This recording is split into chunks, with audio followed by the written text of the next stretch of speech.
Dan untuk mengetahui satu Ramadan, maka ada dua metode yang diikuti oleh masyarakat. Yang pertama metode melihat hilal, ru'yatul hilal. Yang kedua metode hisab. Adapun metode melihat hilal inilah metode 4 mazhab, bahkan sebagian ulama mengatakan ijma ulama, ya, tidak ada yang menyelisihi bahwasanya menentukan satu Ramadan harus dengan melihat hilal. Adapun hisab itu hanyalah membantu namun tidak menentukan. Dengan hisab kita bisa memperkirakan apakah hilal terlihat atau tidak. Tetapi yang menentukan satu Ramadan adalah terlihatnya hilal, bukan wujudul hilal, bukan adanya hilal. Dalilnya kata Nabi sallallahu alaihi wasallam, ya, sumu li ru'yatihi wa aftiru li ru'yatihi fa in gumma 'alaikum fa'akmilu iddata Sya'ban 30 atau faqduru lah. Kata Nabi sallallahu alaihi wasallam, berpuasalah karena melihat hilal dan lebaranlah karena melihat hilal. Kalau kalian terhalangi dari hilal, maka sempurnakanlah bulan Sya'ban 30 hari. Kemudian kata Nabi sallallahu alaihi wasallam dalam hadis yang lain, fa in hala bainakum wa bainahus sahab.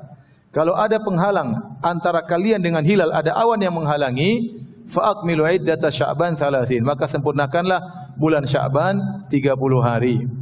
Jadi hadis-hadis seperti ini, hadis Abu Hurairah, Ibnu Umar, kemudian Ibnu Abbas mengisyaratkan bahwasanya yang menjadi patokan adalah terlihatnya hilal, bukan adanya hilal. Karena bisa jadi hilal itu ada tapi terhalangi oleh awan. Makanya Nabi mengatakan wa in hala bainakum wa bainahus sahab. Kalau seandainya kalian terhalangi dari melihat hilal, apa yang dilakukan?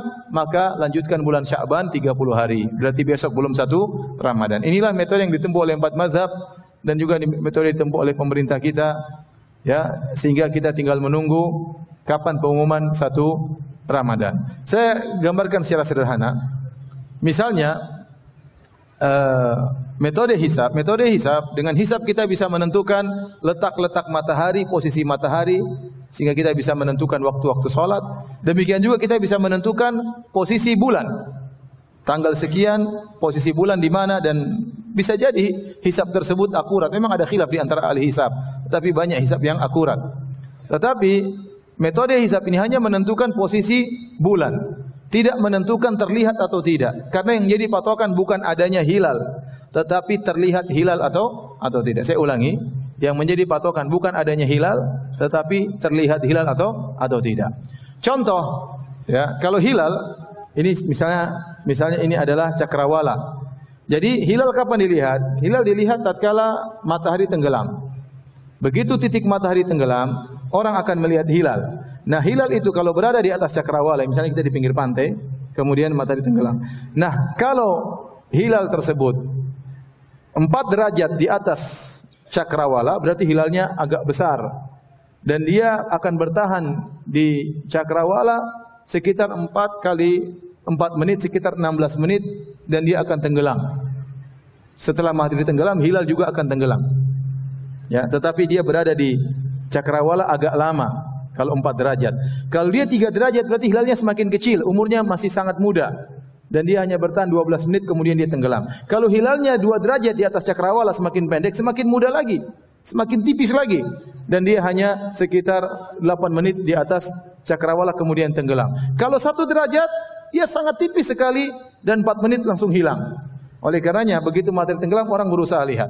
Nah, menurut kenyataan yang ada, kalau hilal masih di bawah 2 derajat, itu enggak mungkin terlihat.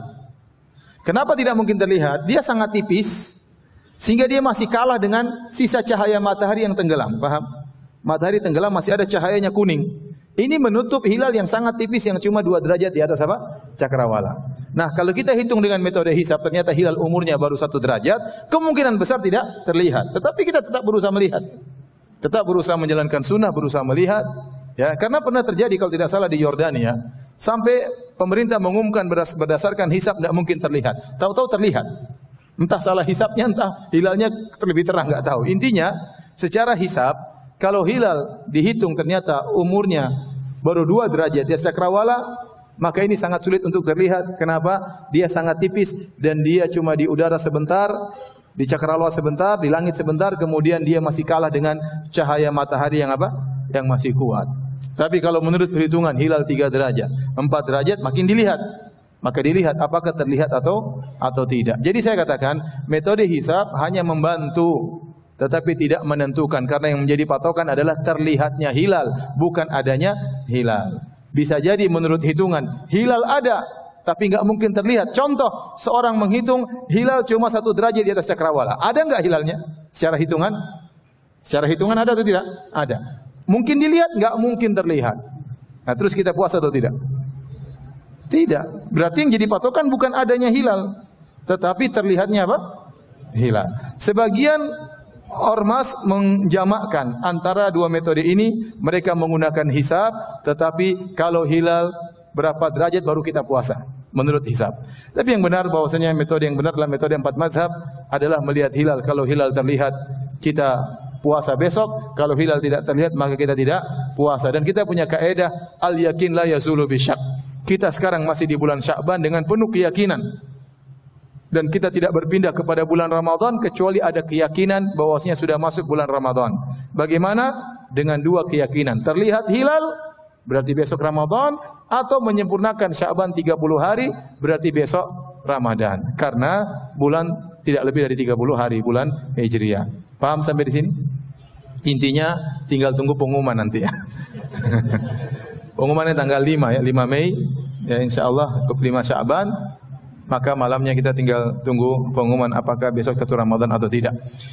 Jika tiba pengumuman ternyata besok 1 Ramadan, apa yang kita lakukan? Maka tentunya kita salat tarawih, kemudian kita persiapan untuk sahur dan untuk berniat puasa.